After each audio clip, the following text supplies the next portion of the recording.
Geçelim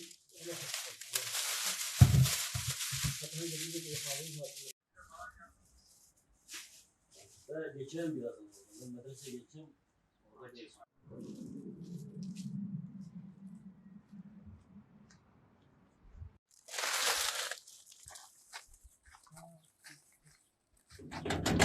Bismillahirrahmanirrahim.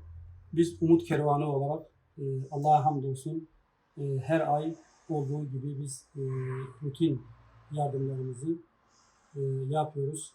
Bu ayda tekrar bu çerçevede ihtiyaç sahibi aile ve öğrencilere yardımlarımızı ulaştırdık. Aşağı yukarı 50-60 civarında aileye ulaşabildik. Bu yardımlarımızın devamı için malum hayırseverlerimizde de bir çağrımız var. Onlar inşallah bize ne kadar yardımlarını ulaştırırlarsa biz de aynı şekilde o yardımları, yani onların hayırlarını inşallah tekrar ihtiyaç sahiplerine ulaştırırız inşallah. Umut Kervanı elhamdülillah Türkiye'nin hemen hemen her yerinde bu faaliyetleri gösteriyor.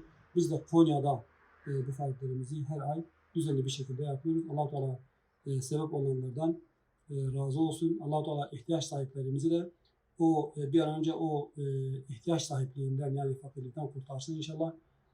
Onlara da yardım edecek duruma getirsin. Allah sizden razı olsun. Allah'a emanet olun. Selamünaleyküm.